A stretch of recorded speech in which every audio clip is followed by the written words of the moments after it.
everyone, and welcome to my channel, the Flight Briefing Room. Today we've got Mr. MicroAvionics, Eddie, who I've managed to encourage, hi Eddie, to come on to a Zoom chat to learn a little bit more about him, his passion for aviation MicroAvionics, and the genius behind the PM-100 headset. So Eddie, basically, welcome to my channel.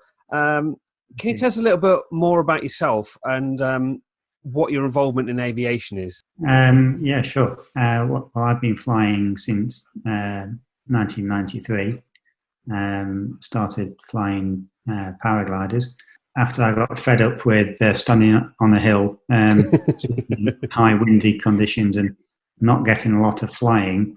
Luckily, in about the year 96, 97, it became illegal in the UK to fly paramotors, and I was waiting for that to start, and then there's three of us who started to learn to fly paramotors, self-taught, because in those days there weren't really any instructors. There was one person who was a small school at the time, so the instructor I used to use was Chris Dawes at Airways. I do know Chris, yeah.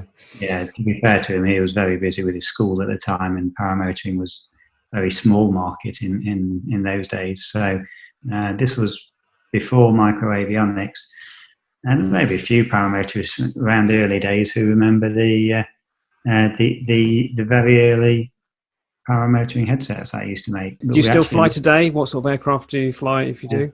Paramotors, got a flex wing, don't fly it a lot nowadays, and got a 3-axis Microlight as well, and nice. two paramotors, 2 paragliders, and a flex wing. It's too many aircraft, really. But yeah, too many aircraft and not enough time to fly them all. Yeah, exactly. But yeah, basically we started MicroAvionics because playing around with headsets, and then it became apparent that really, you see, well, what we're trying to do, we're trying to develop microlight systems. That's where we saw the monies would be in. But at the time I didn't fly microlights. When I did start to fly microlights, that's when we started MicroAvionics. So that was about 17 years ago, if I remember rightly. You've just said that MicroAvionics was formed about 17 years ago. You do a lot of your own research and development. What one product has actually taken the most time to develop? I wouldn't say one product. I mean, for example, as you know very well, the PM-100 paramotor headset.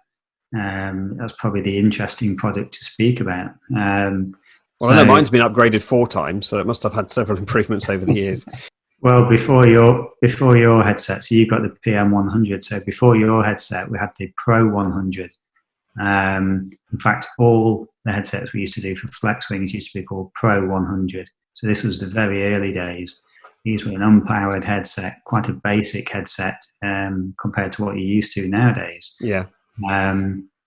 You could still connect audio, music into it, but it wasn't very loud. So the Pro 100 was developed. But it's, as you know, that's got Bluetooth on it now, which the majority of people take Bluetooth nowadays. And it's the Bluetooth that has cost the most money of any product to come to market.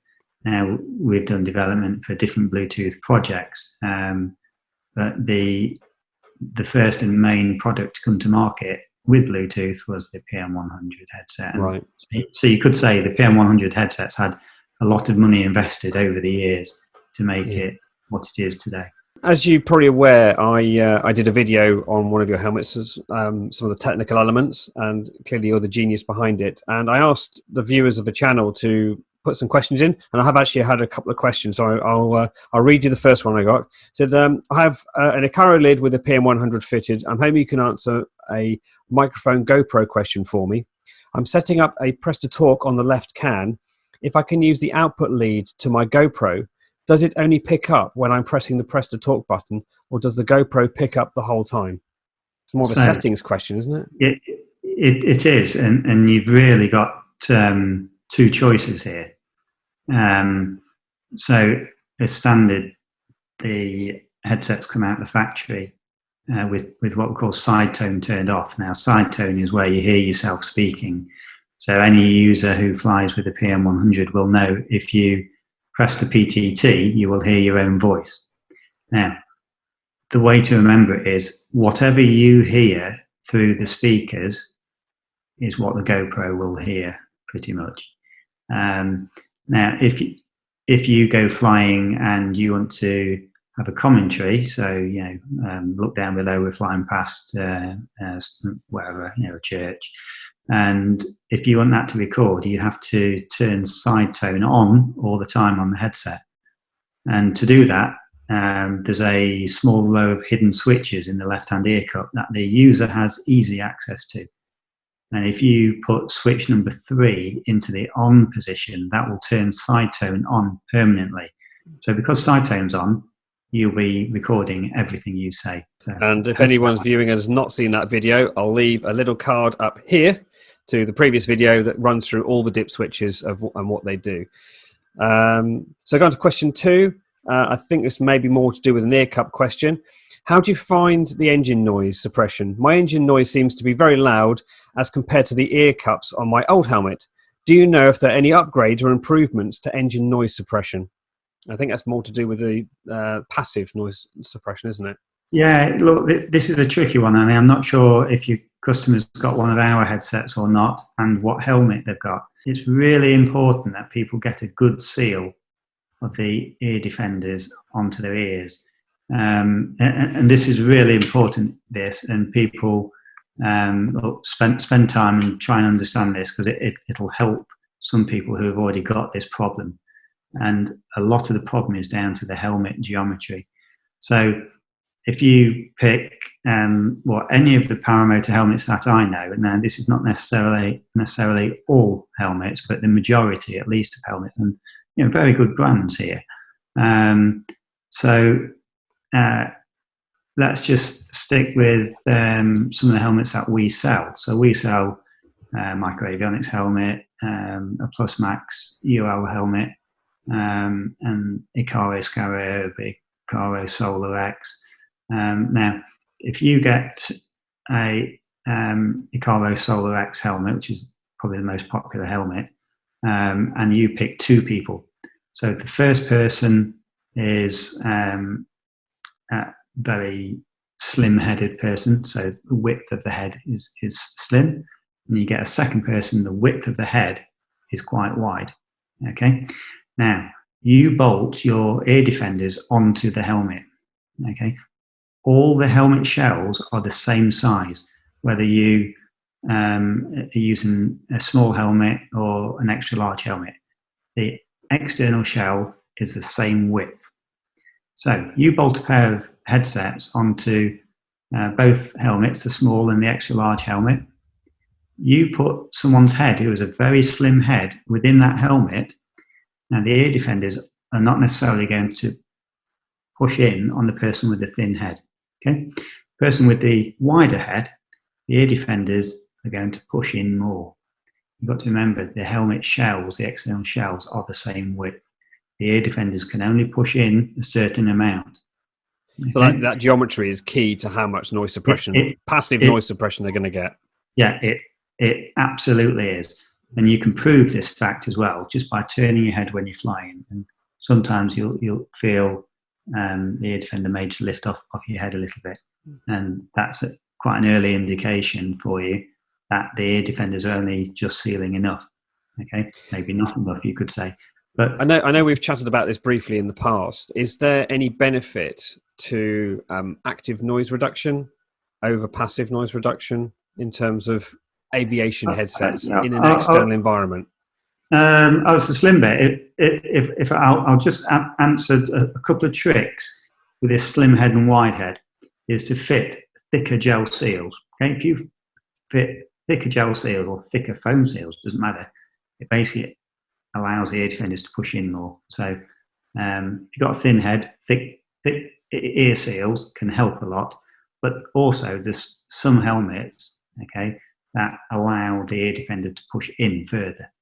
Okay, so we've had it this week where somebody called and they've got an odd shaped head. So we discussed it with them. We recommended they go with a certain, not necessarily make, but certain model.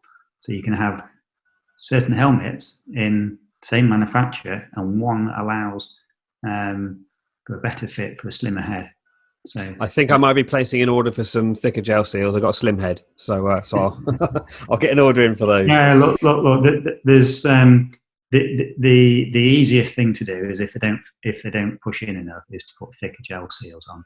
Right. Because you can get some. I can't remember what the thickness is, but it'll go from something from 15 mil up to 20-25 mil.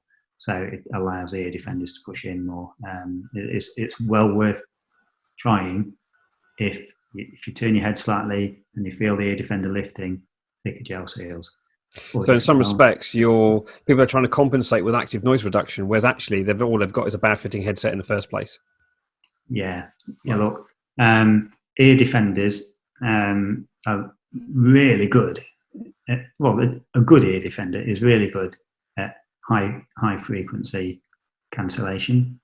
A&R, as a general rule, is good at low frequency. Okay, so the thing you've got to remember is if you've got a really good ear defender with a good seal, if you add A&R, you're going to be cancelling out the low frequency noise. Now remember, the ear defender that we use anyway is excellent at high frequency noise cancellation. Still good at low frequency, but you'll get more performance at the high frequency. Okay? Right. Now, as general rule, your paramotor is not going to let a lot of low frequency noise in. Okay, so if you're not letting the noise in, what's the A&R going to work on? Not a lot, because the ear defender is already cut out. Now there are exceptions here. As you may know, some of your viewers may know general aviation headsets, and you get people like Bose, Sennheiser. There's several manufacturers, and they make very good active noise reduction A&R headsets. Okay, but if you was to turn the A&R off and use the same headset as a passive ear defender, so without the electronics to lower the noise, you'll find that a lot of these headsets won't be very good as an ear defender alone. Okay, but what that does do, if you're flying a Cessna along, it's maybe perfectly adequate, perfectly acceptable to have a battery and maybe a spare battery, a nice slim headset mounted on, and that does okay. But MicroAvionics have gone for what we call passive noise attenuation, so we're not putting electronics to bring the noise down even further. We don't think it's worth the investment for letting you down for the amount of noise attenuation. Now, if we were going to do active noise reduction, we wouldn't use as good a ear defender as we do, because that cuts out the majority of the noise before you even get to A&R. So A&R, although people may think, oh yeah, brilliant, absolutely fantastic, it's not always going to give you the benefit that you want. I think that's covered that question in more depth than I think we're ever going to get out of how much noise suppression can you get out of a set of cans. Going to another question we've got. Can the audio levels from the PM-100 to the GoPro be adjusted, or is it fixed? I'm sure it's very simple. It's fixed. Treat it like a line out sort of level. Okay. So what you've got is pretty much fixed. You're not going to boost it by 50% or anything. It just won't do it.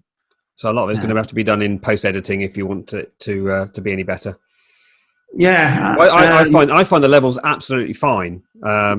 Normally, it's the audio in these sort of environments I have to adjust. The GoPro levels are absolutely fine for the sort of vlogging that I've been doing.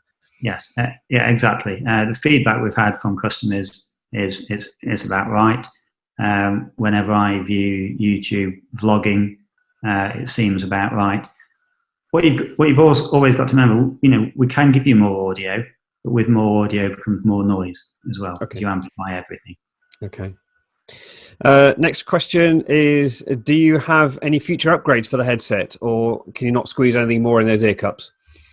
There's nothing major coming out in the short term. This headset has pretty much been on a constant sort of upgrade, should we say, Giles? Yes. As things come out, and that's as we listen to the customers and see what they want. Unfortunately, literally everything cannot be put in, but there is only so much space inside those ear cups, isn't there? Yeah, there is, and some people will say, "Could you put this in? Could you put that in?"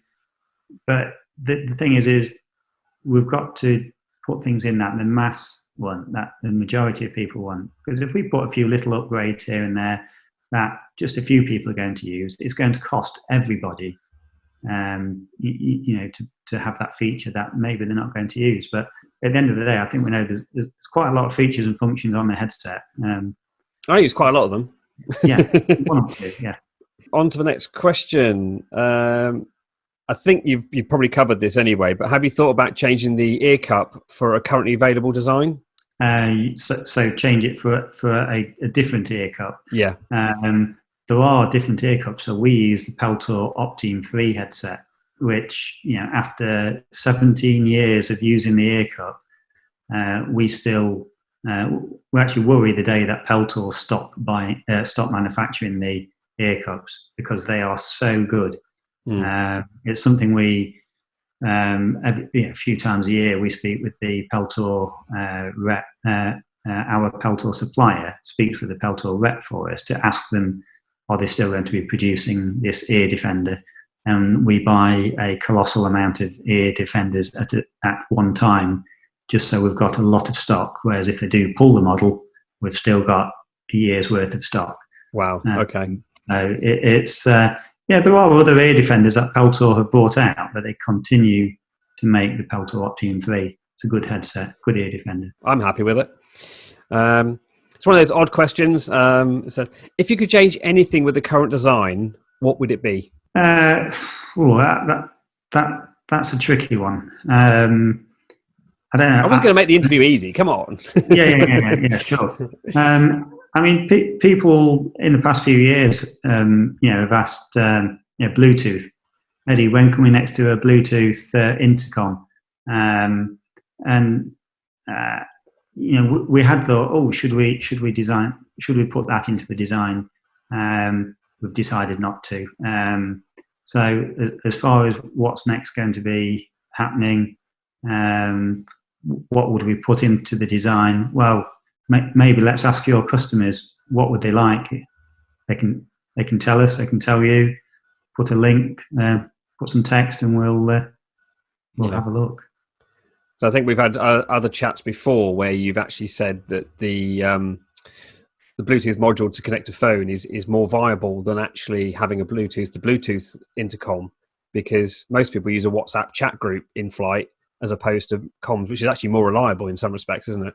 Some Bluetooth intercoms where they speak aircraft to aircraft have not given as much performance as what you'd expect. Yeah, I was quite surprised how limiting the range was on that. Yes. Yeah, some will be claiming a few kilometres and you'll get just several hundred metres. Yeah, which is not good at all. It might just be one or two fields and then that's it. Yeah. So or if they're flying too low in the head. Yeah. Yeah. So a few of our dealers have been telling us in last year actually that there's quite a few groups now are doing WhatsApp chats. So get in the air and then start a WhatsApp group and just chat that way. Yeah, and the clarity is a lot better as well. Yeah. Well, it makes sense, doesn't it? Because everyone's flying around with pretty much free data nowadays. Just to open up a WhatsApp call. And, as long as you've got battery in your phone. Yeah. And if you drop out of data, WhatsApp tries to reconnect again. So fair enough. Yeah. You alluded to at the beginning of the conversation that the Bluetooth module in the headset is the most expensive. And you've gazumped one of my questions here. So technically, what is the second most expensive component in the headset then? It's got to be the microphone. Yeah. And why is that? Why is that microphone so expensive?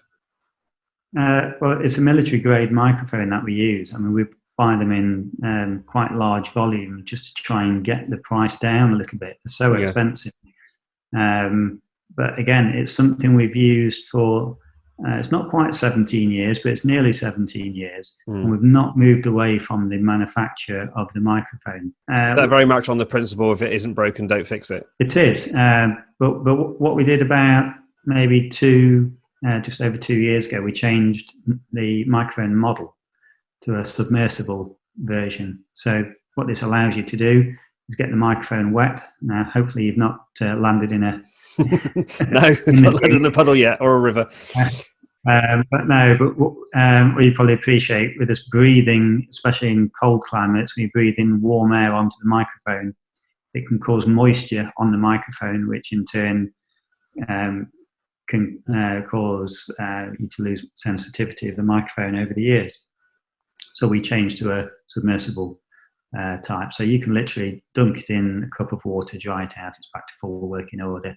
I won't try it, but I'll take your word for it. No, don't try it. But you can if you want. Yeah. But it's got excellent noise cancelling. We could put a very cheap microphone in, but the microphone can make a good headset bad or a bad headset good. And kind of bringing this sort of chat to a close, but my last question is, do MicroAvionics just make aviation headsets and intercoms? Actually, not many people will know this, but MicroAvionics, it was started and funded by a company called TerraTrip UK Limited, which is a manufacturer of intercoms and rally computers for motor racing, rally cars. Okay. That's another business that we run. And obviously, because we already made intercoms for motor racing, it became a sort of logical progression to start MicroAvionics. So it's actually MicroAvionics was started by a company called TerraTrip UK Limited. Brilliant. Okay, well, I'll have a look at that website, and I'll try and leave some of those links in the description down the bottom. So, Eddie, thank you so much for giving us your evening time. I know your time is very precious at the moment. And say to anyone watching this video, if they've got any questions reference to MicroAvionics, please, I'll put a link to their website. But Eddie and his team are always on hand. Have been so helpful to the likes of myself, Paul Mockford, Rick Davies over in America. Thank you so much for your time. And so for everyone else there watching, so until next time, everybody, fly safe. Bye.